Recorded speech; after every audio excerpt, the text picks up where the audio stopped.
Hello everyone, स्वागत है आप सभी का सीटीएस एजुकेशन में।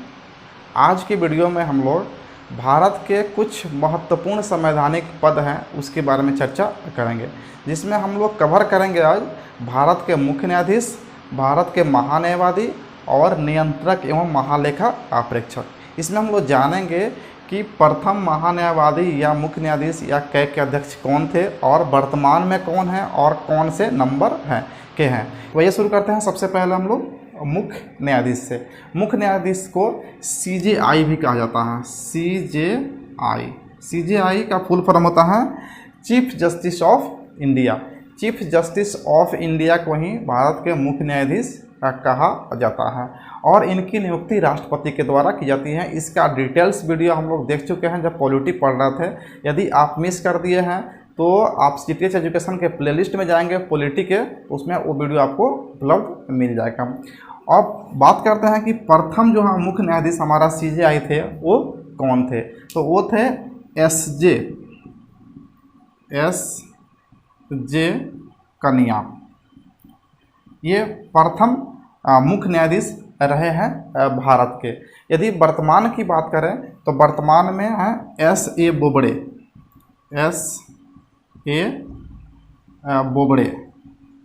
अब यहाँ से प्रश्न ये पूछा जा सकता है कि भारत के मुख्य न्यायाधीश बताइए, या फिर पूछा जाता है कि एस.ए. बोबड़े भारत के कौन से नंबर के मुख्य न्यायाधीश हैं। तो आप ध्यान में रखेंगे 47वें नंबर के मुख्य न्यायाधीश हमारे वर्तमान में एस.ए. बोबड़े। ये भी क्वेश्चन पूछ सकता है कि किनका स्थान लिए हैं, तो रंजन गोगोई जो 46वें नंबर के हमारे मुख्य न्यायाधीश थे उनका स्थान लिया है कौन, एस.ए. बोबड़े। तो ये कुछ जो है ना इम्पोर्टेंट फैक्ट्स हो गया आपके मुख्य न्यायाधीश से। हम लोग बात करते हैं महान्यायवादी की। महान्यायवादी को एजी कहा जाता है, attorney general of India. AG attorney general of India. तो क्वेश्चन यहाँ पे पूछा जाता है भारत के अटॉर्नी जनरल वर्तमान में कौन है, ऐसा क्वेश्चन पूछ दिया जाता है। तो हम लोग दोनों देख लेते हैं कि प्रथम कौन थे और वर्तमान में कौन है। तो प्रथम थे MC सीतलवाड़।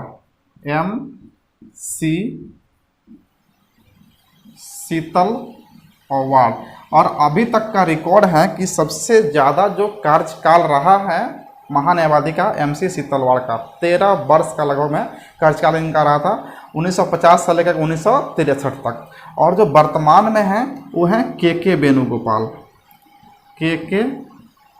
वेणुगोपाल। अब यहाँ पे एक क्वेश्चन और पूछा जा सकता है कि के वेणुगोपाल कौन से नंबर के अटॉर्नी जनरल हैं। तो ये भी आप ध्यान रखेंगे, ये हैं आपके 15वें नंबर के आपके के वेणुगोपाल हैं, आप ध्यान रखेंगे। अभी ये भी आप ध्यान में रख सकते हैं कि 15वें वित्त आयोग का भी गठन किया गया है, जिनका अध्यक्ष बनाया गया NK सिंह को। तो 15-15 दोनों याद आप रखेंगे ऐसे रिलेट करके एक दूसरे से। अब इसका जो है ना ये महान्यायवादी की जो नियुक्ति होती है वो भी राष्ट्रपति के द्वारा की जाती है प्रधानमंत्री की सिफारिश पर। और इनका भी जो कार्यकाल होता है वो कार्यकाल निर्धारित नहीं है, ये राष्ट्रपति के प्रसाद पर्यंत होते हैं। प्रसाद पर्यंत का मतलब होता है कि जब चाहे तब राष्ट्रपति उनको हटा सकते हैं उनके पद से, या फिर जब हमारा कैबिनेट यानी कि जब सभी मंत्री जब इस्तीफा देंगे, प्रधानमंत्री इस्तीफा देंगे, तो इनको अपने आप इस्तीफा देना पड़ेगा, क्योंकि उन्हीं के सिफारिश पे ये इनकी नियुक्ति की जाती है। और के वेणुगोपाल की नियुक्ति हमारे पूर्व राष्ट्रपति प्रणब मुखर्जी के द्वारा किया गया है। कि जो महान्यायवादी होता है वो भारत का वकील होता है, लेकिन ध्यान रखेंगे पूर्णकालिक वकील नहीं होता है, ये सरकारी पद नहीं माना था, इसलिए वो प्राइवेट से भी अपना काम कर सकते हैं। तो ये जो महान्यायवादी होता है भारत सरकार के तरफ से मुकदमे का निपटारा करने का कार्य करते हैं, या किसी भी मुकदमा पे सलाह देने का भारत सरकार को ये काम करते हैं। अब इतने सारे मुकदमे चल रहे हैं भारत के अलग अलग राज्यों में या विदेश में या फिर देश में, तो वो अकेले इस काम को नहीं कर पा रहे हैं या नहीं कर पाते हैं। तो इनकी सहायता के लिए सरकार ने और 2 पद का सृजन किया गया है। तो सरकार ने एक सृजन किया है, पहला पद है जिसको बुलाता है सॉलिसिटर जनरल, और दूसरा है अतिरिक्त सॉलिसिटर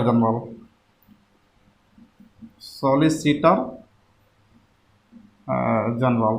अब ये जो है ना यहाँ पे सॉलिसिटर जनरल जो है ना अभी एक है जिनका नाम है तुषार मेहता।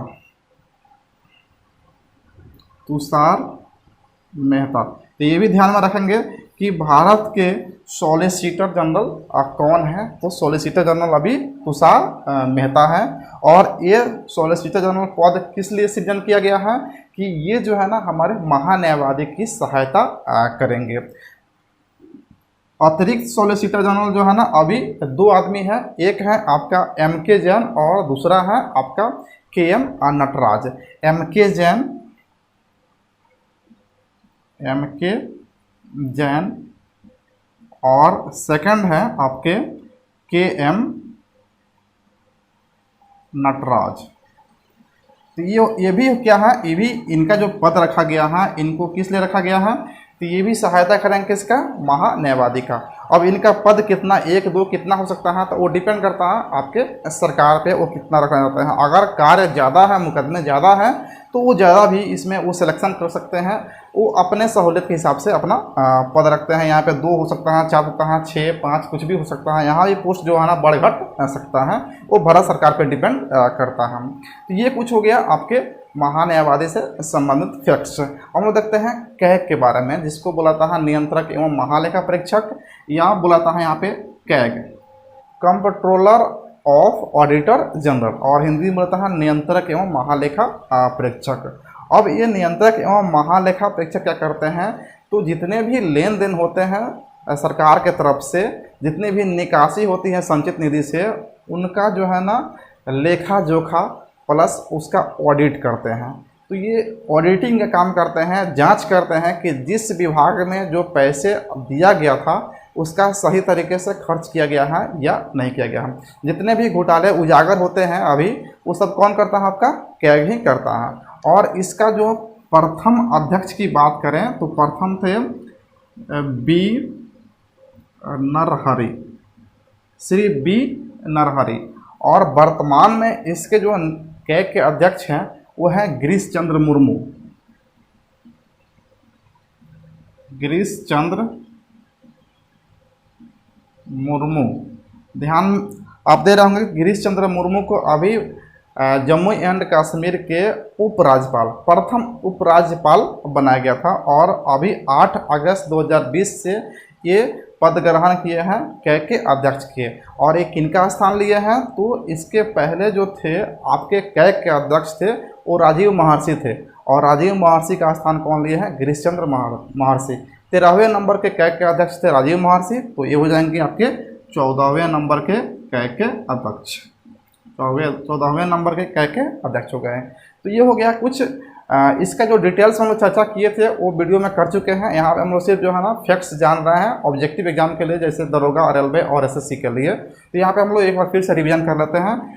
सीजेआई को मुख्य न्यायाधीश कहा जाता है, और ये प्रथम थे एसजे कनियम, और वर्तमान में है एसए बोबड़े 47वें नंबर के हैं। महान्यायवादी जो है अभी जो है ना वर्तमान में अभी हैं के वेणुगोपाल, और जो पहले थे वो MC सीतलवाड़ थे, और ये वर्तमान में 15वें नंबर के महान्यायवादी हैं। महान्यायवादी जो है ना भारत का वकील होता है, और इन वकील को सहायता करने के लिए 2 और पदों का सृजन किया गया है, जिसका नाम है सॉलिसिटर जनरल और अतिरिक्त सॉलिसिटर जनरल। अब सॉलिसिटर जनरल कौन है, तो तुषार मेहता है। अतिरिक्त सॉलिसिटर जनरल कौन है, तो आपके M.K. जैन और K.M. नटराज है। और कैग कंट्रोलर ऑडिटर जनरल, नियंत्रक एवं महालेखा परीक्षक, इसके जो वर्तमान में अध्यक्ष हैं वो बनाए गए हैं गिरीश चंद्र मुर्मू। अभी जस्ट इसी मंथ में जो है ना 8 अगस्त को इनकी नियुक्ति की गई है, और ये 14वें नंबर के आपके नियंत्रक एवं महालेखा परीक्षक के अध्यक्ष हैं। और कैग के अगर प्रथम अध्यक्ष की बात की जाए तो कौन थे, श्री बी नरहरि थे। तो ये कुछ फैक्ट्स हो गए आपके कुछ इन तीनों पदों के बारे में, जो आपके सभी एग्जाम्स के लिए